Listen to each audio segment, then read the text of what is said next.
April 30 ഈസ്റ്ററിൻ്റെ 2-ാം ആഴ്ചയിലെ ബുധനാഴ്ച.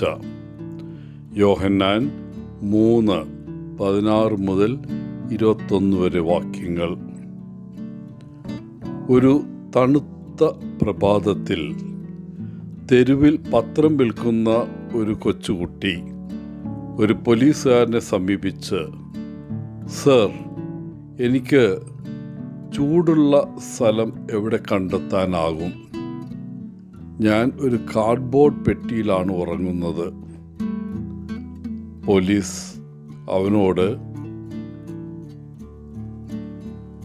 ദൂരെ കാണുന്ന ഒരു വീട്ടിലേക്ക് കൈ ചൂണ്ടി അവിടെയുള്ള സ്ത്രീയെ കാണാനും അവരോട് യോഹന്നാൻ 3:16 എന്ന് പറയാനും നിർദ്ദേശിച്ചു.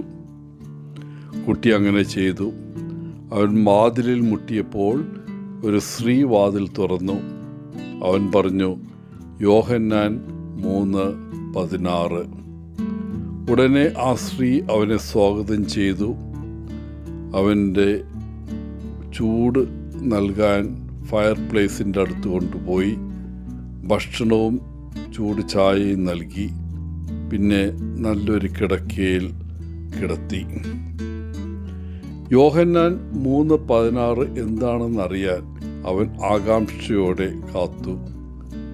അവൾ അവന് ഒരു ബൈബിൾ നൽകി. എന്നിട്ട് യോഹന്നാൻ്റെ സുവിശേഷം 3-ാം അധ്യായത്തിലെ 16-ാമത്തെ വാക്യം ചൂണ്ടിക്കാണിച്ചു. ഒരുപക്ഷെ ബൈബിളിലെ ഏറ്റവും പ്രസക്തമായ ഒരു വാക്യമാണ് യോഹന്നാൻ 3:16. കാരണം ബൈബിൾ മുഴുവനും എന്തിനെക്കുറിച്ചാണ് എന്ന് ഒറ്റ വാക്യത്തിൽ അത് പറയുന്നു. അത് ദൈവത്തിൻ്റെ സ്നേഹത്തെക്കുറിച്ചാണ്. ദൈവം ലോകത്തെ വളരെയധികം സ്നേഹിച്ചു. പുരുഷനും സ്ത്രീയും അവൻ്റെ സൃഷ്ടിയുടെ മഗ്നോദാഹരണമായിരുന്നു.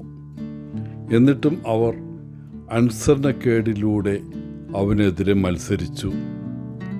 ഇക്കാരണത്താൽ അവർക്ക് ഇനി ദൈവത്തോടൊപ്പം പർദീസായിൽ ജീവിക്കാൻ അവകാശമില്ല. എന്നിട്ടും ദൈവം അവരെ ഒരുപോലെ സ്നേഹിക്കുന്നു. പ്രവാചകന്മാരെ അയച്ചുകൊണ്ട് അവരെ തിരികെ പർദീസയിലേക്ക് കൊണ്ടുവരാൻ അവൻ ശ്രമിച്ചു. പക്ഷേ അവരുടെ ഹൃദയകാഠിന്യം അവനെ അപ്രീതിപ്പെടുത്തിക്കൊണ്ടിരുന്നു. മറ്റെന്താണ് ദൈവത്തിന് ചെയ്യാൻ കഴിയുക? സ്നേഹത്തിനു വേണ്ടി മനുഷ്യൻ്റെ ചരിത്രത്തിൽ അവൻ ഇടപെടണം.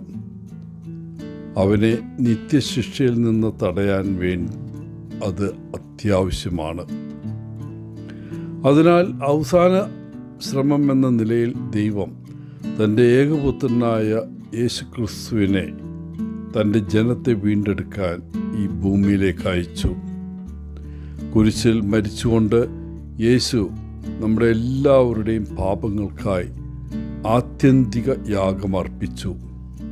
അങ്ങനെ ആകാശവും ഭൂമിയും വീണ്ടും അനുരഞ്ജിപ്പിക്കപ്പെട്ടു. രക്ഷയുടെ സൗജന്യ വാഗ്ദാനമുണ്ടായിട്ടും ചില ആളുകൾ അത് സ്വീകരിക്കാൻ വിസമ്മതിക്കുകയും ഇരുട്ടിൽ ജീവിക്കാൻ തീരുമാനിക്കുകയും ചെയ്യുന്നത് വളരെ സങ്കടകരമാണ്. എന്നിട്ടും ദൈവത്തിൻ്റെ സ്നേഹം അല്പം പോലും കുറയുന്നില്ല. ദൈവസ്നേഹം മനുഷ്യ സ്നേഹത്തിൽ നിന്ന് വളരെ വ്യത്യസ്തമാണ്. ദൈവത്തിൻ്റെ സ്നേഹം യഥാർത്ഥത്തിൽ പരാജയപ്പെടുകയോ ഇടറുകയോ ചെയ്യുന്നില്ല. ജോൺ ബാർക്ലേ എഴുതി, "ദൈവത്തിൻ്റെ അസ്തിത്വത്തിൻ്റെ ഉറവിടം സ്നേഹമാണ്."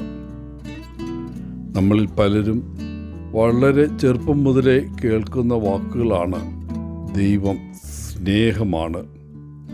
എന്നാൽ ചിലപ്പോഴൊക്കെ ആ യാഥാർത്ഥ്യത്തിൽ വിശ്വസിക്കാൻ നമുക്ക് ബുദ്ധിമുട്ട് അനുഭവപ്പെടാറുണ്ട്. പ്രിയപ്പെട്ടവരെ, ഇന്ന് നമുക്ക് ദൈവസ്നേഹത്തിനായി നമ്മുടെ ഹൃദയങ്ങൾ തുറക്കാം.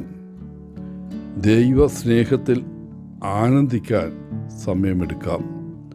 ദൈവം നമുക്കായി കാത്തിരിക്കുന്നു. എല്ലാവർക്കും നല്ലൊരു ദിനം ആശംസിച്ചുകൊണ്ട് ഒത്തിരി സ്നേഹത്തോടെ പോളച്ചൻ CSSR ഫ്രം കേരള.